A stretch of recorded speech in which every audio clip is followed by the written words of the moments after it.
Shalom, puji Tuhan, kita berkumpul kembali pada sore hari ini untuk belajar kebenaran firman Tuhan. Kita akan belajar dari Matius pasal 10. Mari kita berdoa meminta pertolongan Roh Kudus supaya Dia sendiri itu yang menuntun kita agar mengerti kebenaran firman Tuhan. Mari kita berdoa. Bapa, di dalam nama Tuhan Yesus kami mengucap syukur karena Engkau sungguh sangat baik. Terima kasih Tuhan, kami bisa berkumpul baik secara online dan kepada Bapak Ibu saudara-saudari hamba di rumah. Mari Kau juga bekerja agar kami semua dapat memahami kebenaran firman-Mu. Terpujilah Tuhan dalam nama Yesus, haleluya, amin. Baik Bapak Ibu Saudara yang terkasih, Matius pasal yang ke-10. Saya mohon Bapak Ibu Saudara di rumah membuka Alkitab Anda, karena hanya dengan membuka Alkitab Anda bisa memahaminya. Yesus memanggil ke-12 rasul. Bapak Ibu Saudari, ayat 1, Yesus memanggil ke-12 muridnya dan memberi kuasa kepada mereka untuk mengusir roh jahat dan untuk melenyapkan segala penyakit dan segala kelemahan. Ayat berikutnya nama-namanya, saya yakin Ibu Saudari sudah pernah tahu, tapi diakhiri dengan ayat 4, Simon orang Zelot dan Yudas Iskariot yang mengkhianati dia. Ya, jadi di antara 12 itu ada Yudas yang juga diberi kuasa untuk mengusir roh jahat, ya, dan melenyapkan segala penyakit dan segala kelemahan. Dari konteks pasal 10 ayat 1. Termasuk si pengkhianat ini nantinya ya. Lanjut. Ayat 5, ke-12 murid itu diutus oleh Yesus dan ia berpesan kepada mereka, janganlah kamu menyimpang ke jalan bangsa lain atau masuk ke dalam kota orang Samaria, melainkan pergilah kepada domba-domba yang hilang dari umat Israel. Pergilah dan katakanlah kerajaan surga sudah dekat. Bapak Ibu Saudari, kalau sepintas melihat ayat ini, sepertinya kok Tuhan Yesus kok cuman menjangkau orang Israel saja ya, gitu. Terus Samaria, kita tahu Samaria itu di daerah utara. Tapi sebetulnya Bapak Ibu Saudari, ini sebetulnya adalah suatu teguran untuk orang Yahudi di bawah Yerusalem, orang-orang Israel yang ditunjuk Tuhan awalnya sebagai terang bagi bangsa-bangsa. Ya. Ayat 7 berkata, pergilah dan beritakanlah kerajaan surga sudah dekat. Bapak Ibu Saudari, kan kita juga tahu bahwa di minggu lalu kita tahu ada perwira orang Romawi, yang orang kafir, ya pungut cukai, orang yang dibenci, orang-orang yang dianggap rendahan, pezinah gitu ya. Yesus bergaul sama mereka.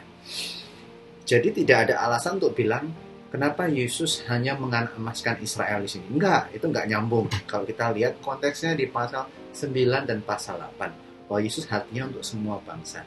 Tapi dikatakan di sini ayat 7, perhatikan baik-baik. Pergilah dan beritakanlah kerajaan surga sudah dekat. Bapak Ibu Saudari, kalau ada dua anak, ya, yang satu nakal dan yang satu baik-baik aja, yang perlu Anda tegur yang baik-baik aja atau yang nakal? Yang nakal. Jadi ayat 7, pergilah kepada domba Israel. Jadi bukan berarti Israel lebih baik, enggak. Semuanya itu sama-sama membutuhkan keselamatan. Ya, yang dari Tuhan. Kerajaan surga sudah dekat. Surga di bumi, bumi di surga itu sudah dekat. Jadi Yesus ngomong kepada mereka agar ayo beritakan itu, beritahukan kerajaan surga udah dekat loh, domba Israel, seperti itu. Ya. Perintahnya apa? Sembuhkanlah orang sakit, bangkitkanlah orang mati, tahirkanlah orang-orang kusta, usirlah setan-setan. Kamu telah memperoleh dengan cuma-cuma, kamu berikanlah pula dengan cuma-cuma. Ayat 8, sembuhkanlah penyakit dan lain sebagainya, itu mujizat-mujizatnya. Tapi yang utama adalah ayat 7, beritakanlah kerajaan surga sudah dekat. Firman Tuhan tentang kerajaan surga sudah dekat. Yang kayak gimana? Di Matius pasal 5, ingat? Berbahagialah. Matius pasal 6, kalau memberi sedekah sembunyi, ya toh, seperti itu. Ibu saudari tentu masih ingat, saya yakin. Lalu dikatakan kamu telah memperoleh dengan cuma-cuma, kamu berikanlah pula dengan cuma-cuma. Ayat 1 ini ngomongin ayat 1, diberi kuasa. Ya udah, diberi kuasa. Bapak Ibu saudari, kita kalau melayani diberi kuasa oleh Tuhan, itu pemberian cuma-cuma. Jadi melayanilah juga dengan cuma-cuma. Tidak dengan sok-sokan, tidak dengan jual mahal, tapi apapun kesempatan yang diberikan, berikanlah sebagai orang yang bersyukur karena diberi. Bukan seperti artis ya, kalau nggak dibayar nggak mau, kalau alatnya nggak bagus nggak mau, kalau penyanyinya nggak mungkin suaranya gimana nggak mau gitu. Enggak, itu kita harus lakukan dengan kerelaan hati. Ayat-ayat yang lainnya, ayat 9-10 sama saja ya. Kita tidak perlu bahas. Ayat 11, apabila kamu masuk ke kota atau desa, carilah di situ orang yang layak dan tinggallah padanya sampai kamu berangkat. Apabila kamu masuk ke rumah orang, berilah salam kepada mereka. Jika mereka layak menerimanya, salammu itu turun ke atasnya. Jika tidak, salammu itu kembali kepadamu. Yesus berkata kepada murid-muridnya, nanti ya akan ada orang yang layak menerima salam dan ada yang nggak layak. Nah, cari taunya gimana Bapak Ibu Saudara? Ada di ayat 13. Jika mereka layak menerima salammu itu turun ke atasnya. Jika mereka layak menerimanya, salammu itu turun ke atasnya. Jika tidak, salammu itu kembali kepadamu. Dan apabila seorang tidak menerima kamu dan tidak mendengar perkataanmu, keluarlah dan tinggalkanlah rumah atau kota itu dan bebaskanlah debunya dari kakimu. Salamnya akan kembali. Ya, salam masuk ya. Shalom Aleichem, ya, damai untuk besertamu, ya, damai sejahtera besertamu. Siapa yang suka dikasih diomongin kayak gini? Damai dari Tuhan, nggak musuhan sama Tuhan. Ya kita semua. Tapi kalau ada orang yang tidak menerima itu, berarti mereka ya emang tidak mau menerima shalom Tuhan, salam Tuhan, ya. Dan apabila tidak menerima, kebaskanlah debu. Itu tradisi ya. Ya sudah, kebaskanlah debu. Pluk-pluk. Intinya apa? Seperti Paulus itu ya, berkata di Kisah Para Rasul, aku tidak bertanggung jawab atas utang darah ya kepada orang-orang Yahudi yang keras kepala. Jadi intinya bahasa Jawane, yo karepmu gitu. Bisa tak omongin, terserah kamu. Nah, ini mengerikan. Sekarang Bapak Ibu Saudara beralih ke akhir zaman di ayat 15. Aku berkata kepadamu, sesungguhnya pada hari penghakiman tanah Sodom dan Gomora akan lebih ringan tanggungannya daripada kota itu. Bapak Ibu Saudara, Sodom dan Gomora itu mengerikan, terbakar belerang. Tapi nanti orang-orang yang nolak shalom, salam dari murid-muridnya ini pada akhir zaman. Akhir zaman Bapak Ibu Saudara ya. Kota itu akan lebih parah daripada Sodom dan Gomora. Ya, Bapak Ibu Saudara. Kemudian Yesus berkata, setelah bilang, kamu nggak boleh bawa ini, kamu harus beritakan kerajaan surga, lalu sembuhkan penyakit, usir setan, Yesus berkata, nanti kira-kira aku di ayat 16 mengutus kamu di tengah-tengah serigala, domba di tengah serigala. Ya gimana? Ya bunuh diri, pasti mati. Itu kondisinya ya. 19. Apabila mereka menyalahkan kamu, janganlah kamu khawatir akan bagaimana dan akan apa yang harus kamu katakan. Karena semua itu akan dikaruniakan kepadamu pada saat itu juga. Karena bukan kamu yang berkata-kata, melainkan Roh Bapamu, dia akan berkata-kata di dalam kamu. Bapak Ibu Saudara, murid-muridnya ini, yang diutus ini, berkata, nanti gak usah bingung. Kenapa ada Roh Kudus yang akan berkata-kata kepadamu. Bapak Ibu Saudara, iya. Nanti kita akan bahas lagi. Tapi Anda tahu peran Roh Kudus ya? Peran Roh Kudus nggak cuman ya banyak orang bilang ya kita berusaha berbahasa roh, karunia. Buah-buah roh kita tahu ada 9 itu ya, kasih, sukacita, damai sejahtera, kelemah lembutan, sampai akhirnya nanti penguasaan diri. Tapi di sini ada spesifik, kerja Roh Kudus adalah apa? Memberitakan kerajaan surga, Injil, itu yang utama ya. Jadi pas nanti didesak-desak itu, Roh Kudus akan ngomong, dia, ini loh kerajaan surga. Itu Bapak Ibu Saudara, pekerjaan Roh Kudus yang harus kita juga pikirkan. Ya, nggak cuman yang sering-sering kita dengar ya. Ya, lalu di ayat 21 ini Yesus tidak hanya bicara pada saat itu untuk murid-muridnya ya, yang jumlahnya 12 itu. Kita tahu kalau di Injil yang lain, di Markus ya misalnya, dan Lukas itu ada 70 yang lain gitu ya. Tapi nanti mereka meninggalkan Yesus. Yang 12 inilah apostles ya, rasul nanti jadi rasul yang menjadi saksi mata kehidupan Yesus.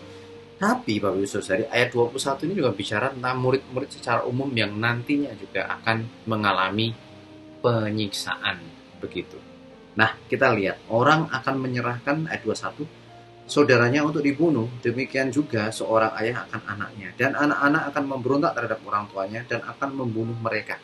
Inilah orang-orang yang istilahnya akan mendengarkan kebenaran firman, atau nanti murid-muridnya juga akan bertemu dengan orang-orang seperti ini, mungkin bahkan dalam keluarga mereka sendiri. Kenapa?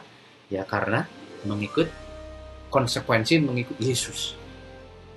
Dan kamu akan dibenci oleh semua orang oleh karena namaku. Ayat 22. Tetapi orang yang bertahan sampai pada kesudahannya akan selamat. Jadi Yesus ngomong kesudahannya biasanya ngomong pada akhir zaman. Jadi tiba-tiba Yesus ngomong, ingat 12 muridnya tadi ya, tiba-tiba dia ngomong ke akhir zaman.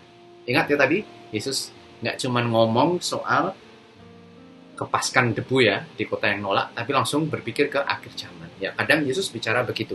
Itu yang disebut oleh ahli-ahli teolog sebagai hukum penafsiran referensi double.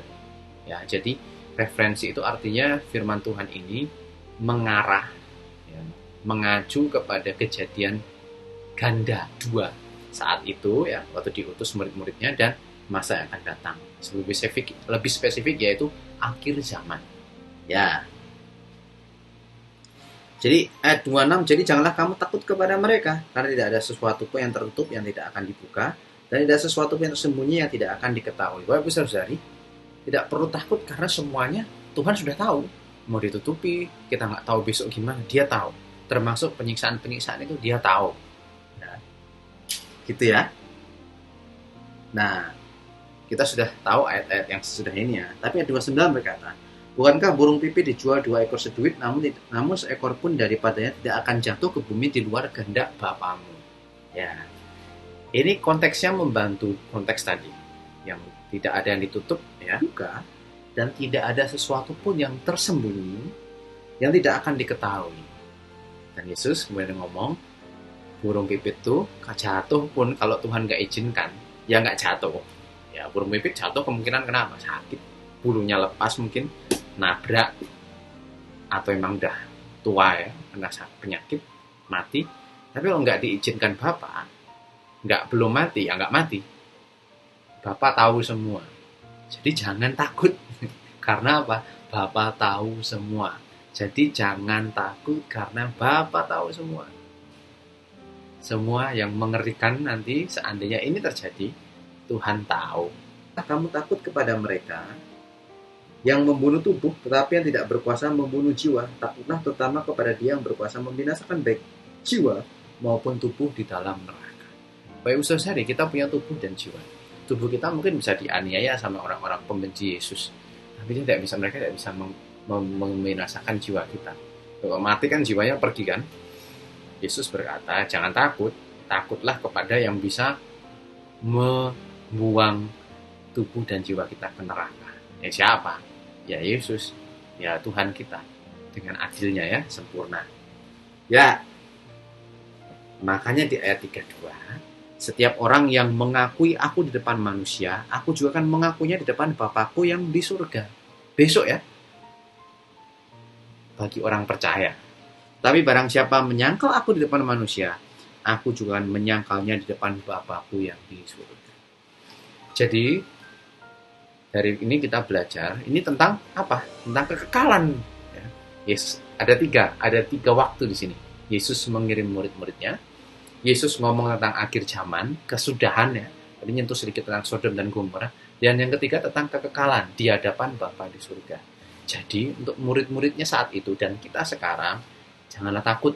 Tidak ada yang ditutup, tidak ada yang ditutup yang tidak akan dibuka, tidak ada yang tersembunyi yang tidak akan disingkapkan. Kenapa? Karena Bapa tahu semuanya dan Bapa kendalikan semuanya. Seekor burung pipit pun tidak akan jatuh tanpa seizin Bapa di surga.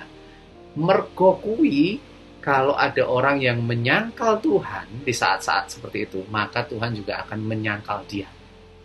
Begitu Bapak Ibu Saudara ya. Kira-kira implikasinya seperti itu.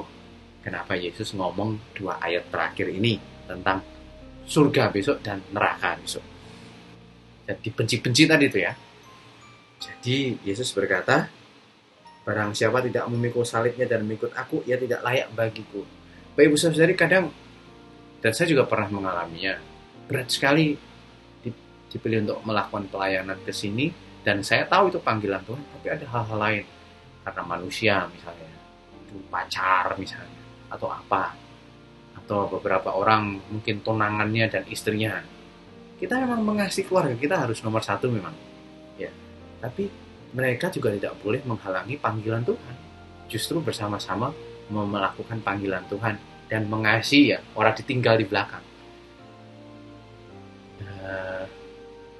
Tapi kita nanti akan dapat oposisi atau perlawanan atau tentangan dari orang-orang yang mungkin kita kasih. Dan itu salib, harus pikul salib. Nggak bisa, nggak pikul salib. Ayat 39, saya akan tutup dengan ayat 39. Barang siapa mempertahankan nyawanya, ia akan kehilangan nyawanya. Dan barang siapa kehilangan nyawanya karena aku, ia akan memperolehnya. Bapak Ibu Saudari, ini ayat yang sepertinya susah untuk kita terapkan. Ini tidak hanya bicara soal nyawa secara literal ya, hidup kita, mati dan hidup. Tapi bicara soal kehidupan, bicara soal pergaulan, bicara soal ekonomi, bicara soal pekerjaan, sosial masyarakat. Yesus berkata, barang siapa ingin menjaga nyawanya, ia akan kehilangan. Tapi barang siapa kehilangan nyawanya demi aku, maka ia akan memperolehnya. Apa maksud ini? Konteks terdekat adalah orang-orang yang benci tadi. Mungkin ayah dan ibu kita nggak suka kita ikut Yesus. Tapi karena kita ikut mereka, ya sudah, bisa tinggalkan Yesus. Pacar ya, tunangan kayak pasangan gitu, bos pekerjaan gitu. Kalau kamu nggak tinggalin Yesus, kamu nggak dapat kerjaan, kamu akan susah promosi. Oh, saya pernah ngalami seperti itu, dan kakak saya juga pernah ngalami seperti itu. Keluarga banyak teman-teman yang di instansi-instansi pemerintahannya yang dihambat karirnya karena ikut Yesus. Nah, Yesus berkata, kalau mereka itu lebih penting dari kamu, engkau tidak layak bagi. Tuhan berkata, jangan takut, jangan khawatir. Bapa berkata, aku tahu, nggak ada yang tersembunyi, semua itu aku tahu. Ibu saudari, Tuhan Yesus memberkati. Sampai jumpa minggu depan. Bahas Matius pasal 11. Tuhan memberkati.